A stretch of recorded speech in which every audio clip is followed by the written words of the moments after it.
Hi, I'm Mark Laham from marklaham.com. We're here today in Mont Tremblant with my friends Jillian B. and Tanya Z, and we're going to give you a little warm-up that you can do, whether it be before a workout or maybe before, practicing some really intense yoga poses, or maybe just to energize yourself before you start your day. So respect any injuries you have, take it at your own pace, and just have fun with it. All right, we're going to start in our spread leg child's pose, so from table position. Just come onto your hands and knees. Take the knees out as wide as you can take them, toes close together, and then just sit back comfortably onto the heels as far as you can, making sure the knees feel safe. And then either staying on your elbows, forehead on your fists, or palms down to the floor, elbows out to the side. However you can relax, maybe use a prop underneath your forehead so that you can rest in this first pose. And we use this first pose to just relax and let go of some of the tensions. So as you rest and relax your body, just begin focusing your attention inside. And start to open up the breath so that you're breathing more from the diaphragm. So every inhale starts to expand the belly and chest, and every exhale allows you to sink and relax a little bit more. And the key is to not force the breath to open, but slowly expand it. So if you're straining, then back off a little bit. So sitting in the pose, relaxing, and just noticing where your body may be resisting the movement, and just keep relaxing in those areas. Basically relaxing right into the stretch. Inhaling deep to expand. Exhaling to relax and let go. Totally focused inside the pose. More so about how it feels than how it looks on the outside. Remember that the pose is not the point of this practice. The pose is just there to show you, to teach you about yourself, and to give you a challenge. So let's just take another 5 deep breaths here, a little deeper than we have been so far. Again, without straining. Slowly just relaxing into the pose, letting the body sink down.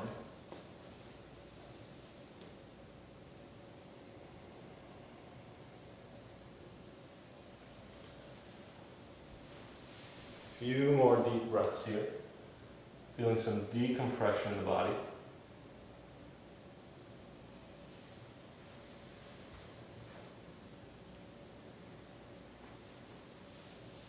And at the end of the last exhale, at your own pace, just slowly start to come out of the pose. Walk the hands in.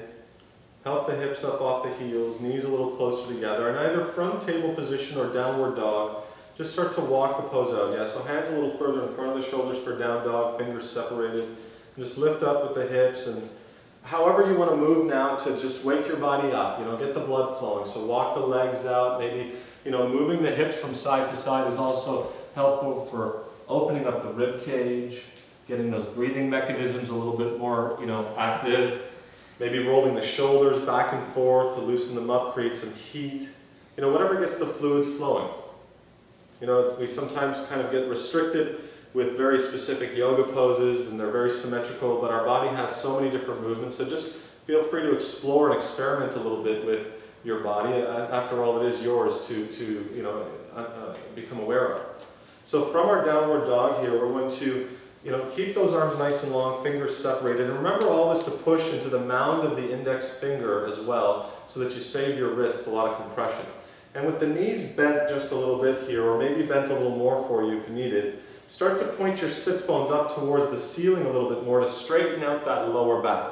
So arms nice and long, shoulders are rolling out away from the ears, and just see how much space in the spine you can create. And at any point, if you need a break in down dog, you can always rest down onto the knees a little bit and come back up when you're ready. So neck soft, shoulders relaxed, deep breaths. Nice and long in the spine. And it's important to kind of pay attention to some of the areas that we tend to tense up for no reason, like shoulders, jaw, back of the throat. Keep them soft, keep them relaxed so that the energy is flowing through. And then from here, we're going to bend the knees a whole lot more and walk the hands towards your feet. Just walk them back towards your feet. Keep the feet hip width and hang out in that ragdoll stretch. Shake up the shoulders, loosen up the neck, relax the jaw. If the hands fall all the way towards the floor, just like Jillian over here, she can just fold the arms inside the elbows. You know, you can rock gently side to side, or you can just hang out and let gravity do the work for you here. Every inhale expanding the belly and ribs. Every exhale relaxing and releasing that spine just a little bit more. There's another great option you can try if you want to traction the neck a little bit, is right from Anna Forrest here, is interlacing the fingers behind your neck, not your head but your neck, and hooking the forearm bones right into the bottom of the jaw, and just letting the weight of the elbows traction the neck instead of pulling down. Now if that becomes too much, just release, but it can be a nice decompression, you know, for that cervical spine. So let's take another 3 deep breaths here. Really expanding those lungs, filling it up, and releasing a little more with that exhale. You know, gravity's already working on it. You just need to be there to allow it to release. All right, release the hands back down towards the floor and slowly walk it back into downward dog. And remember, you know, downward dog ideally is a resting pose, and it doesn't always feel like that at the beginning, but eventually the more and more you practice it, the more your body adjusts to that movement. So what we're going to come into right now is a plank position, so upper push-up. Shoulders right above the knuckles. And watch that lower back. A lot of people tend to have that lower back arch in. What we want to do is draw the pubic bone up towards the sternum, overemphasize that motion to really connect the core, and then push into the heels, but have the heels push back to stabilize the body. And last but definitely not least is a lengthening down with the arms. So those arms are like pushing the floor away from you. So really trying to learn how to contract the entire body, but neck soft, crown of the head reaching forward, face is soft, and the breath is deep here. So let's take another 2 breaths in our plank. You can always, by the way, bring your knees down to the floor if needed here, but keep the hips and chest connected. You know, there's always different options for different people. You just have to challenge yourself without tightening up and getting to that reaction. So exhale right back into downward dog now. Keep those shoulders rolled out. Bend the knees once again and walk your hands towards your feet into a ragdoll. This time pressing into the heels, dropping the hips and coming up into chair pose, Utkatasana. So your heels are grounded, maybe even flaring up the toes just to charge up the legs a little bit and separate them. Shoulders rolled down, away from the ears, just like our downward dog. And arms are reaching out. Fingers separated, and if it's bothering your neck still, just drop the angle of the arms so that you're not creating more tension here. Face soft, deep breaths, great pose to charge up the body, you know, getting that blood flowing. On the next exhale, we're going to release down into a passive forward fold, shake out the head, loosen up that lower back. Second round, we're going to come into it a little bit longer. That means, you know, maybe, you know, a little bit more fun for the shoulders and the quads. So when you're ready, press into the heels, lift right back up. Keep those shoulders down, face soft, and if you need to, you can always even bring the hands parallel to the mat. But separate those fingers, lift up those toes, charge up that body. We don't want any laziness here. Are we feeling good? Yes. Yeah, we're feeling the quads are starting to feel it. So here's the thing, you're going to sit in this pose for a little bit. Sensations will come out of your quads, sensations will come out of your shoulders. You think you're feeling it here, but it travels up in your brain, and how you decide to feel it is decided back here. Just think about that the next time you're in these poses. All right, exhale, release down. Shake out the head, shake out the shoulders, and when you're ready, walk it back into downward dog. Get those arms nice and long. Push the front of the mat away from you. Let the hips lift up. Let the hamstrings start to reach back behind you, and the heels will sink on their own. An option is stay in the regular down dog, or take the right leg up in the air behind you, and keep both of the hip bones pointing down towards the mat, so they're both squared. Arms pushing forward, ball of the foot reaching back in the other direction. So we're moving in 2 directions, and that's going to bring a lot of stability to the body. And then the option to activate the inner thighs more is to start to roll the thigh inwards a little bit, keeping it straight, so that the inner part of your knee feels like it's rolling up towards the ceiling. Deep breaths, arm long. Inhale, lift the foot up a little higher. Exhale, bring it back down slow. Option to take a little break on your knees right now for a moment. Hands out in front like a child's pose to give it before we come into the other side. It's always nice to take a little break when you've challenged yourself a little bit, regroup, and especially if you're having wrist issues. A little solution until you've kind of stabilized your wrist is like weightlifting gloves or bicycling gloves with the pads here can save your wrists a lot of aggravation. So we're going to come right back up into downward dog now to get that left side because it's feeling a little jealous, I tell you.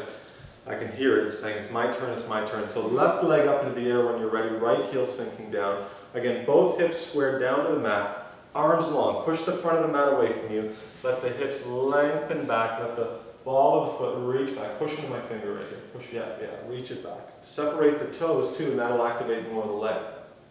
The thing you don't want to squeeze again is the jaw and the face and the neck. So head hanging, arms long, deep breaths. Inhale, lift it up a little higher. Exhale, bring it back down.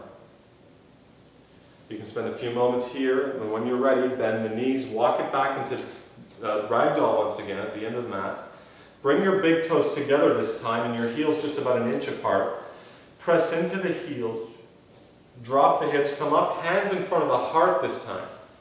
Spine nice and long. And we're going to keep the lower half of the pose grounded, knees always side by side in chair pose. So inhale, lengthen the spine. Exhale, twist the navel towards the right side. Option 1, hand to thigh, hand to hip, and you just open the heart to the side. Option 2, left elbow reaches across, palm on palm, and notice how the arms are straight across from each other. Every inhale, lengthening the spine. Every exhale, twisting the heart and navel to the side without moving the knees or hips. So they stay in same position. Just align your knees side by side once again, so right, perfect. Every inhale, length. Every exhale, open a little bit more. Now, option to keep the left elbow hooked in and take that right arm up towards the ceiling, as long as that option is right for you. Maybe even left hand to outside of right foot eventually. That's a little bit more advanced. It's more about the inner twist of the spine than how it looks on the outside, so keep that in mind. At any point, if you're having trouble breathing, you're going too far. All right, inhale back to center position. Exhale, release into a passive forward fold. Relax the neck, relax that lower back here, soften it up a little bit before we get into the other side. So nice neutral position before the other side of the spinal twist. But when you're ready now, heels down, hips down, hands in front of the heart, shoulders always relaxed. Inhale, long with the spine. Exhale, twist the navel to the left side, either option 1, hand to thigh and hip, or elbow all the way across, elbows right across from each other. If it bothers your neck to look up past the shoulder, keep the chin in line with the sternum. It'll probably be a better option for you. And then just slowly, with invitation, not with force, keep inviting the body on that exhale to twist a little bit deeper. All right, inhale, back to center position. Exhale, release down. Shake out that lower back, loosen it up a little bit, relax the shoulders, and then walk it back into downward dog. Now from here, however you want to finish off the rest of your practice, you can go into something more intense, a little nice core strengthening, some arm bouncing, whatever you want to, or maybe a workout, or maybe this is enough for you today and you can start your day and you feel, a whole lot better. However you decide to do, practice, just remember that this is your body, it's yours to explore, it's yours to understand. Don't let other people always have to dictate what's going on in your own body for you. Have an awesome day. For more free videos and other great health tips, visit mindbodywarrior.com.